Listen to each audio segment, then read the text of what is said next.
दोस्तों UP triple SC का document verification के लिए अपडेट आने वाला है। जल्दी UP triple SC document verification की डेट आने वाली है। तो कई बच्चे पूछ रहे सर क्या क्या चाहिए, क्या क्या चाहिए। तो मैं आप लोगों को एक मोटा मोटा बता देता हूँ इतने। तो आप लोगों को, यदि आप लोगों को जो मैंने मोटा मोटा बताता हूँ, ये आप लोग इन सभी को आप प्रिपेयर करके रखना। जो जो मैं आप लोगों को डॉक्यूमेंट बता रहा हूँ, इन सभी डॉक्यूमेंट्स को आप लोग अपनी तरफ से रेडी करके रखना, क्योंकि ये डॉक्यूमेंट आपके लिए बहुत जो है महत्वपूर्ण है। कौन कौन से डॉक्यूमेंट्स हैं? अगर आप यूपी ट्रिपल एससी में क्वालिफाइड हो गए तो आपका पास में यदि प्रवेश पत्र है, प्रवेश पत्र होना चाहिए, है ना। नहीं है तो कोई दिक्कत नहीं है, यदि है तो अच्छी बात है तो अच्छी बात है, नहीं है तो कोई दिक्कत वाली बात इसमें नहीं है। ये आपके पास में बिल्कुल होना चाहिए। 10वीं की अंक तालिका या सर्टिफिकेट, 10वीं की अंक तालिका और सर्टिफिकेट दोनों आपके पास होना चाहिए। 12वीं की अंक तालिका हो तो भी है ना। 12वीं की अंक तालिका, नर्सिंग यूपी पंजीकरण, ये आपका मस्ट भी है, बहुत मस्ट भी है, यानी कि ये बहुत इंपॉर्टेंट है। ये भी बहुत मस्ट भी है, मस्ट भी यानी कि बहुत इंपॉर्टेंट है। ये आपका होना चाहिए। पिता पक्ष का जाति प्रमाण पत्र, यदि आप ओबीसी, ओबीसी एसटी एससी या किसी भी कैटेगरी से जिसमें आपने बिलोंग किया है, अगर रिजर्वेशन का आपने फायदा लिया तो पिता पक्ष के साथ में होना चाहिए। यदि पिता पक्ष के साथ में नहीं है तो आपको दिक्कत आ सकती है, इसलिए आप अभी से बनवा लो, उसको कंप्लीट करवा लो। ईडब्ल्यूएस का प्रमाण पत्र, यदि आपने ईडब्ल्यूएस से भरा तो आपका ईडब्ल्यूएस का प्रमाण पत्र होना चाहिए आपके पास में।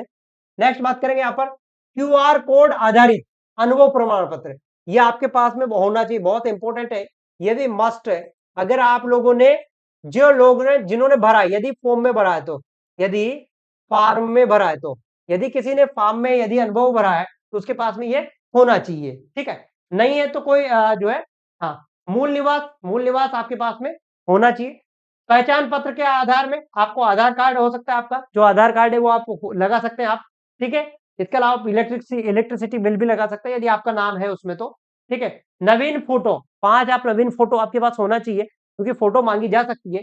इसके अलावा चरित्र प्रमाण पत्र 2 गवर्नमेंट गजेटेड से, ठीक है। जो गजेटेड होता है, गजेटेड, गजेटेड कोई भी बना देता है इसको, ठीक है। जो भी गजेटेड ऑफिसर होता है, ग्रुप ए ऑफिसर कोई भी बना देता है, जो जातीय जो है चरित्र प्रमाण पत्र को। पेट स्कोर यदि है तो ठीक है, नहीं है तो कोई बात नहीं है, क्योंकि पेट स्कोर का जरूरत भी नहीं है, क्योंकि ये उसी से भरा हुआ है। यदि है तो ठीक है, नहीं है तो कोई बात नहीं है, नहीं है तो इसकी जरूरत भी नहीं, क्योंकि उसी लिंक से ये फॉर्म भराया है।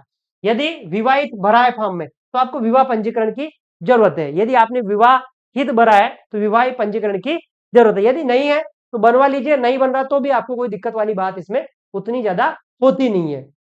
यदि आप विवाहित भरा है आपने और विवाह पंजीकरण आपके पास में तो अच्छी बात है, नहीं है तो आप बनवाने का प्रयास कर लीजिए। यदि बन जाता तो अच्छी बात है, नहीं बनता तो इसमें टेंशन वाली बात नहीं होती है, ठीक है। तो ये सब चीजें आप लोगों के पास, कम से कम ये सारी चीजें आपके पास होना चाहिए। यदि ये सारी चीजें आपने कंप्लीट करा ली है तो आप चिंता मत करिए, आपका सिलेक्शन निश्चित है, ठीक है। तो आप लोग इनको सबको प्रिपेयर कर लीजिए एक बार, और मैं फिर आप लोगों को देख रहे हैं स्क्रीनशॉट ले लीजिएगा इन चीजों का, तो इनको आप लोग प्रिपेयर कर लीजिए, ठीक है। ये चीजें तो आपको बिल्कुल प्रिपेयर करके रखना ही रखना है, ठीक है। मिलेंगे नेक्स्ट क्लास में, तब तक के लिए थैंक यू। नेक्स्ट वीडियो में, तब तक के लिए थैंक यू।